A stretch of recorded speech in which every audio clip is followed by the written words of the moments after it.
The only difference between men and women... We. Eh? Well, you got men and you got women. Yes, that's right. Do you know another difference between men and women? Yeah. Women take the jumpers off like that. Men do it the proper way. Sure. Men aren't allowed to wear tights unless they're climbing the cairngorms. Cheers, Tone. Blokes like watching Question of Sport and chicks like watching programmes about diseases. Yeah, shut up. Women know what to do with the B-Day. No, Tony. I'm talking about a philosophical difference. Women enjoy being in a relationship more than normal people. They like the sense of prestige it gives them to go out with a bloke. No, that is true, yeah. But lately I've been thinking, see, there's advantages for a single guy like me in a steady relationship. What? Well, you don't have to make the effort to be interesting. You don't have to pretend that you prefer going on holiday on your own. There's always someone there to order a pizza for you when you're ill. Good point. And the longer you go out with someone, the more you can train them. See, what I've done with Dorothy is I've shaped her. Oh, right.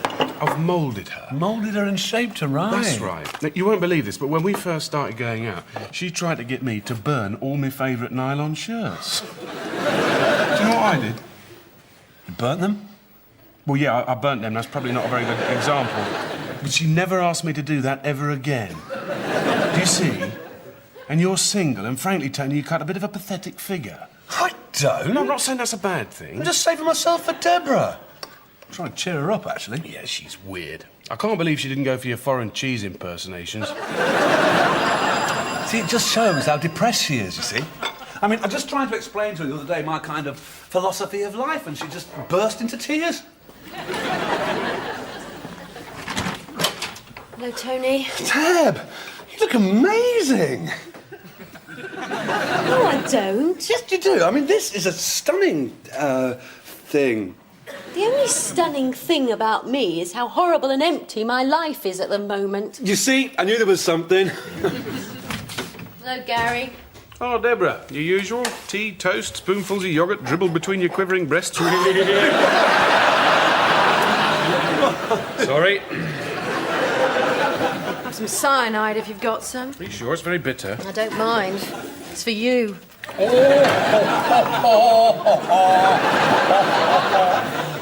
Nice pinny. Oh, yeah. Yeah, I'm doing the cleaning in lieu of rent. You see, although unemployed, I still retain my dignity. So what brings you down to my fashionable bachelor apartment? Depression. Oh, you don't want to worry about that. You're probably just a bit depressed. What would you know about it? I did a course on personality disorders once. No, you didn't. No, I didn't.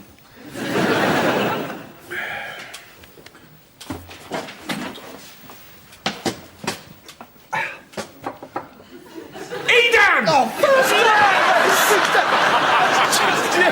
You'll go. It's a cream cheese. Low fat. French. With chive. Possibly blue. Limeswold! Are you all right? I haven't worked for ages. I don't do anything all day. If it wasn't for worrying about bed sores, I probably wouldn't get out of bed at all. Me too. Brilliant.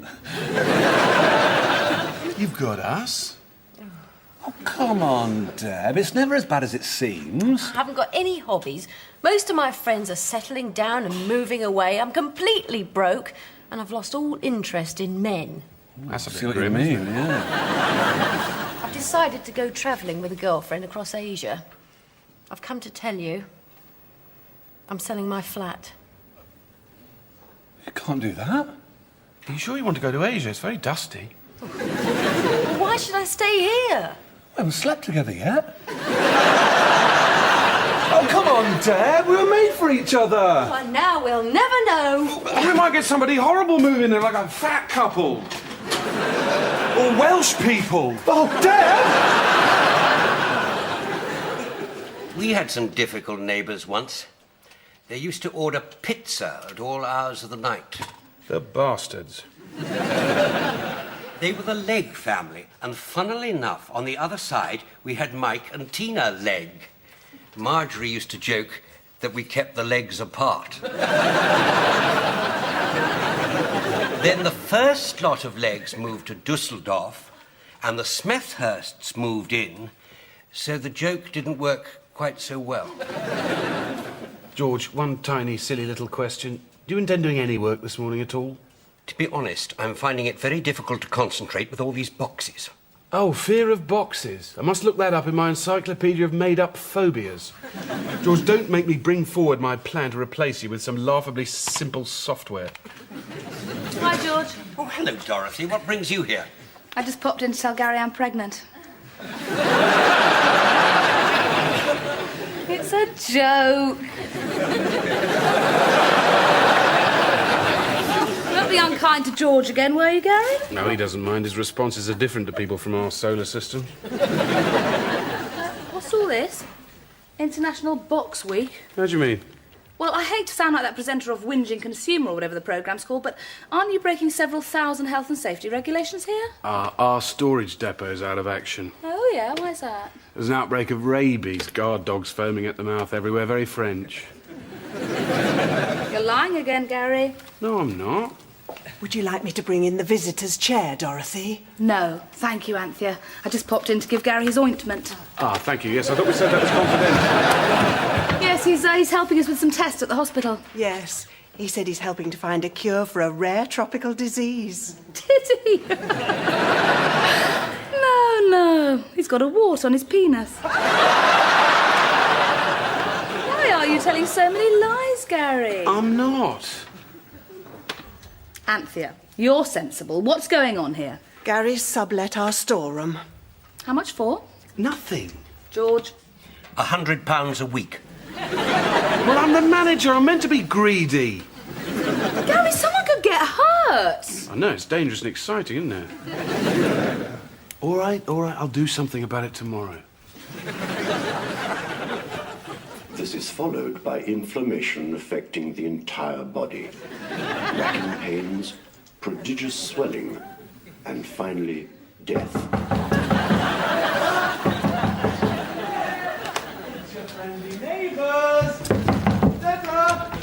Oh, hi, Deb. We're just paying you a neighbourly neighbourhood call. What is it? It's a cup of sugar. Why? Well, we're like one big happy community here, aren't we? I mean, I lend you a cup of sugar, you lend me a cup of coffee, then we swap. Great plan. I got you some coffee, but I couldn't find a clean mug. It's like living in a little country village here, isn't it? Everyone helping the other one out.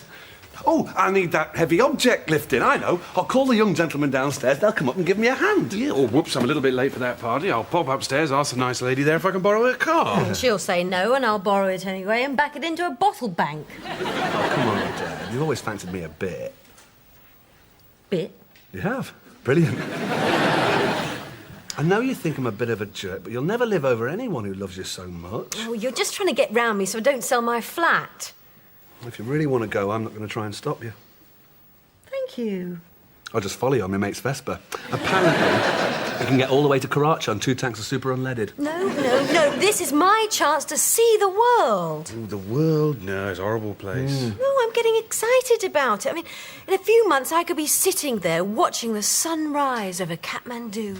Stay here. Watch it rise over Halfords. It's the same sun. I'll make a flask of soup up. We'll sit in the car park, have the radio on, everything. I photocopied some pictures of Asia for you.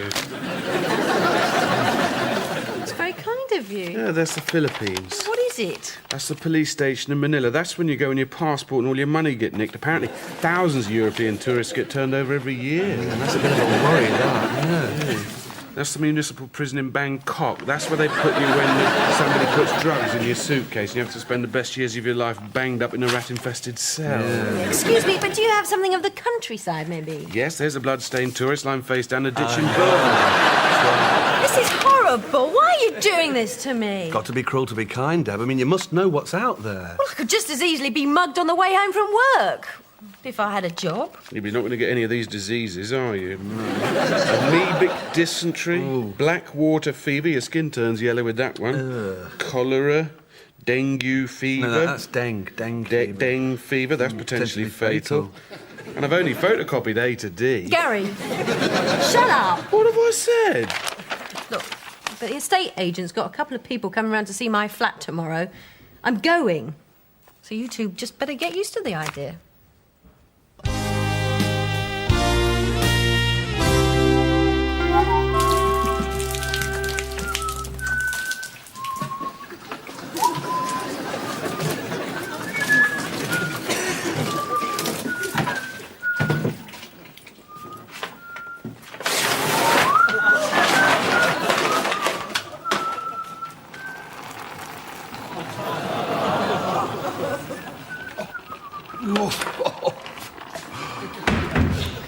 Oh, hello, Dorothy. I didn't know you'd stayed over.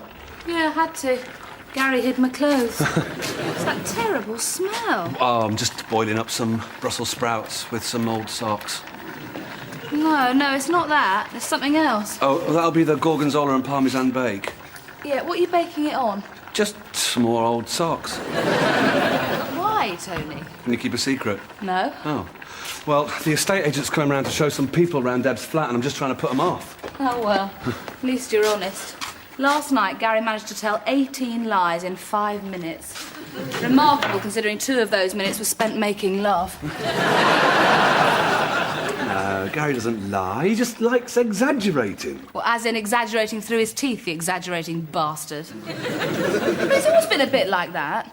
When I first started going out with him, he told me that his godparents were Keith Richard and Barbara Windsor. We should get them round, You know, they're not really, Tony. Pay attention. Well, a few white lies never hurt anybody. No, but it's not just that. I'm sick of the way he only ever cares about himself. I mean, look at the way he treats George and Anthea, as if they're in a Victorian workhouse. He's like a mill owner, without the redeeming feature of a mill. He's crazy about you.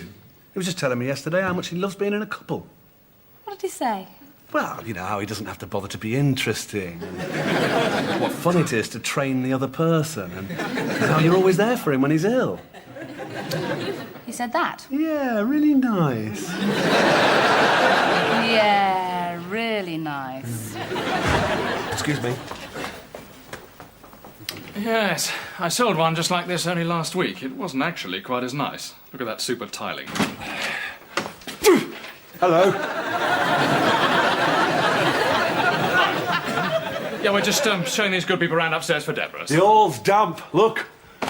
No, I'm sure it's only superficial. Oh, no, it's all right, you see. Because in the summer, when it's really hot, you can put your head against the wall like this. And it really cools you down. It's nice, that's really nice. What is that terrible smell? Oh, we live on sprouts down here. Only the gyro come yesterday, so I roasted up a nice bit of tripe to go with it. Right, I think we'll go straight on up, shall we? You won't escape the smell. Oh, I'm sorry I can't speak properly today, only I've got a mouthful of boils. I think it's the damp and the bad drains. Do you want to see me boil? No. I'm sorry, I think I need some air. Oh, that's Gary. He's my friend. He's learning to play the saxophone. These people want to buy Deb's flat. Well, we've the still got a hall's a couple bit of other places small. to go. Well, you're not narrow-minded, are you? Only when Tony and I make love in the garden, he tends to scream a bit, don't you? I'd love to stay and chat, only it's time for my aubergine. Oh, there go my shoes again, look.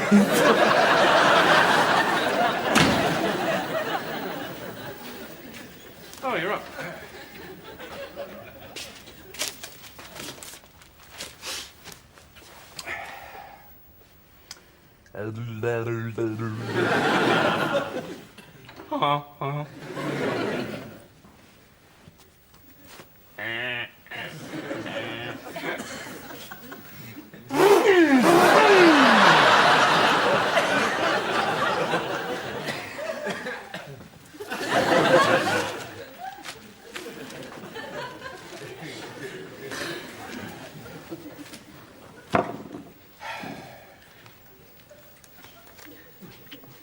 Gary?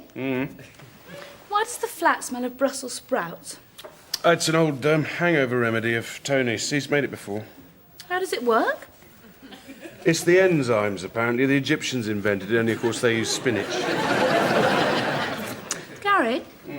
Why do you go out with me? Well, you know, the usual. Isn't it a strain, though, having to be so interesting all the time? I get used to it. No, but seriously, what do you like best about it? Training me, or having me run around after you when you're sick? It's a tricky one. Training? Gary, I don't want to go out with you anymore. What? I'm serious. No, you're not. You're Dorothy, I'm Gary, we go out together, it's enjoyable. No. I'm Dorothy, you're a moron, we go out together, it's annoying. This is a joke, isn't it? You're being humorous. Oh, I've had enough.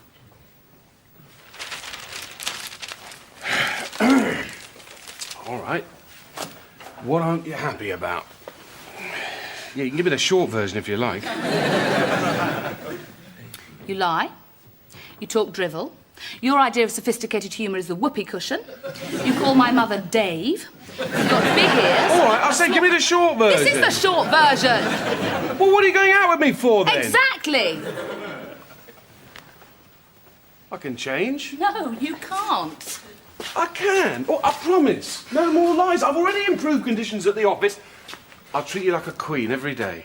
Why should I believe you? I swear on your mother's life. Do you see? All right, I swear on my life. No more lying. Oh, I've been very happy here. Yes, it's nice. Very nice. Thank you. This is the bedroom. Do you have the use of the garden? Yes, I share it with... What's that?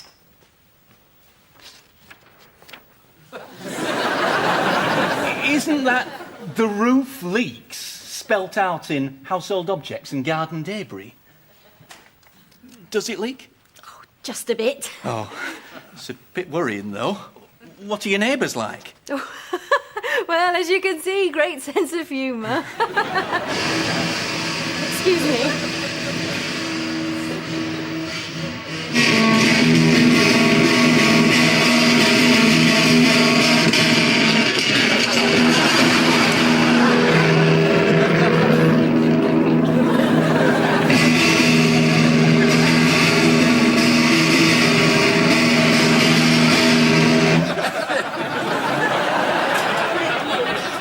Any requests? You are ruining my life! Oh, come on, Deb. I mean, if you really want someone, you'll do anything to keep hold of him, won't you? I mean, look at Romeo. He poisoned Juliet, then killed himself, didn't he? No! Who am I thinking of? I'll be off then. Thank you. Cheers. Bye. I spoke to the estate agent today. Yeah, I was just pointing out one or two defects. I hear you told potential buyers that the house is made entirely of asbestos, the biggest sewage pipe in Europe is being laid in the garden, and you're running a bomb factory. Well, you know what I'm like when I get chatting. You really want me to be unhappy, don't you? No, I don't. I just thought that my own happiness was more important.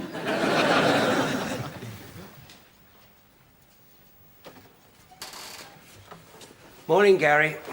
Morning, George. How's your wart? I don't want to talk about warts, George. I'm too worried about Dorothy. I think she's going to dump me. We've been through so much together. She's become part of me. Like a toenail. Or some surprising hair. Am I a cruel, unheeding boss, George? Yes. No, I'm not. How's your wart? This money you're getting from letting our storeroom, are you going to share it with Anthea and me? Yeah, well, I would, but I've arranged for it to be sent straight to this charity I'm involved with, you see, for people with a disease. Is that true? No, it's total bollocks. What's the matter with me? I've got this habit of lying. That's what Dorothy's so angry about. I've never seen the need to lie. Nor have I. My parents always said, if you can't tell the truth, don't say anything. Yeah, mine tried that in our house. Nobody said anything for 4.5 months. Anyway, I've told Dorothy that I've improved working conditions here, so if she telephones, I order you both to lie. Gary, I can't find my way out. Well, don't worry, love. If you're not out by Thursday, we'll water the plants. I'm getting claustrophobic. Don't panic, Anthea. We'll have you out in a second. Oh, help! Don't do that, Anthea.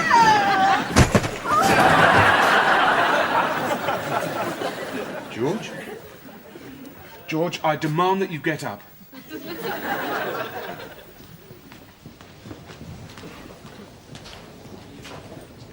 I'm sorry, George. This is my fault. It's been a bad few days, to be honest.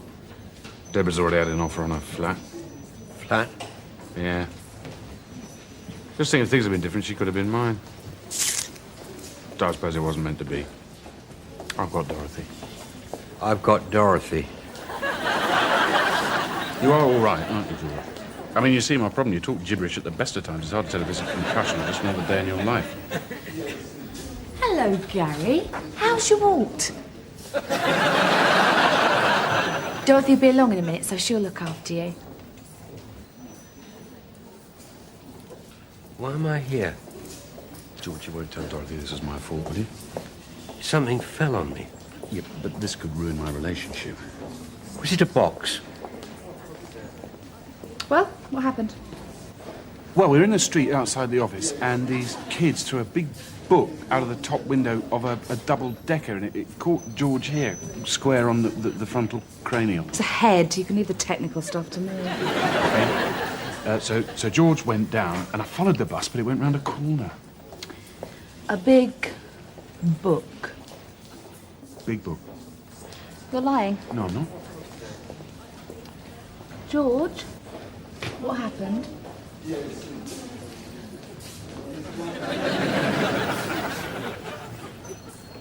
Big book. There you go. Neighbours. Everybody loves good neighbours. Da-da-da, da-da-da, Deborah. Da-da-da, da-da-da, Deborah. Da-da-da, da-da-da, Deborah. Da-da-da, da-da-da, Deborah. Oh, don't stop. That's lovely. How could she do this to me? Who? Da-da-da, da-da-da, Deborah. Da-da-da, da-da-da, Deborah. All right, I'm early. Yeah, I've been to the hospital. Oh, how is the wart? I've been in casualty, actually. George had a minor head injury. Oh, what happened? Pecked by a flock of starlings. Dorothy on shift. Yeah, but I think I got away with it. It's open! Deborah, can I ask you to reconsider your decision to sell your flat? Well, it's a bit late for that. In that case, can I have your wheelbarrow? No. I've taken the flat off the market. Why? Because I've just got myself a new job and I've decided to stay and give it a go.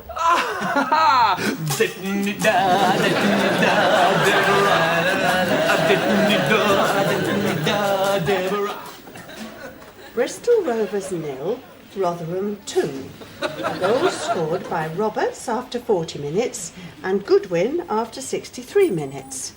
Attendance 5,217. Oh, Hello, Anthea. How's the patient?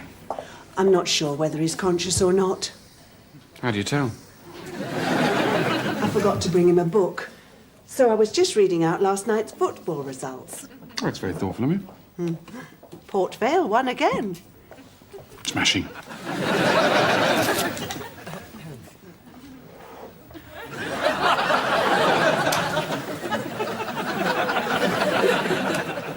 I told him how the accident happened. He seemed to think somebody threw a book at him. It's probably just the effect of the drugs. Did you tell Dorothy how it happened? No, she's not here yet. Why? Oh, Oh, well, I better go to the office. thanks, Anthea. Goodbye, George. Marjorie will be along after the wrestling.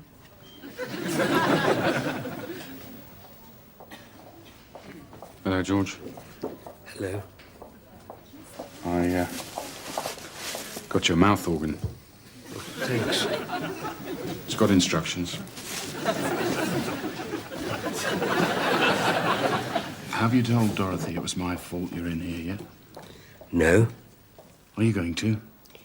I'd like to help, but I'm not entirely myself yet. When will you be entirely yourself, George? I don't know.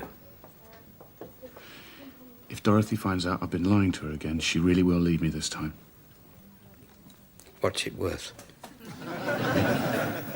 To keep quiet. £20 book token? Cash bonus of £1,000 each for Anthea and me, and an annual inflation-linked increment. I got you a bloody mouth organ. And a say for day-to-day decision-making and choice of soft furnishings. Fine. And fancy biscuits to be paid for by the company, including chocolate hobnobs where appropriate. Watch it, sunshine. Sorry? Nothing.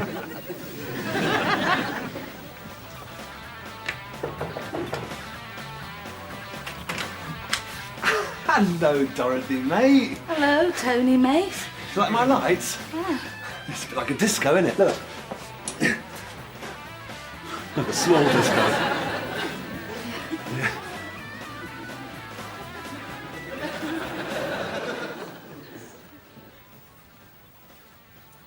Hi. Oh, hello. Tony let me in. How's George? Better. Oh, good. Thanks for bringing him the mouth organ. It's all right. Was he well enough to play it? Not really, no. Oh, well. He did play it, though. Fortunately.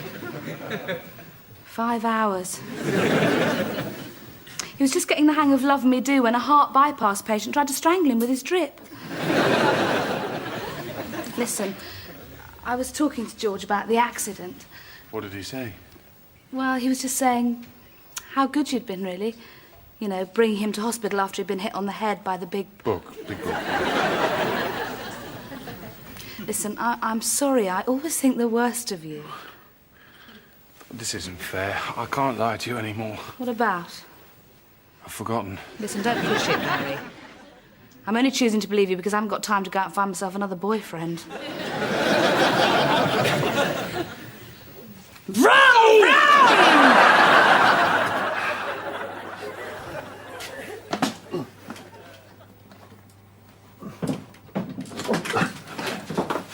Deborah, this is for you.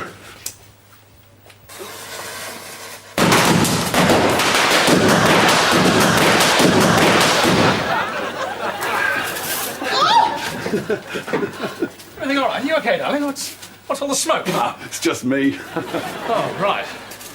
Isn't she gorgeous? How are those boils, by the way?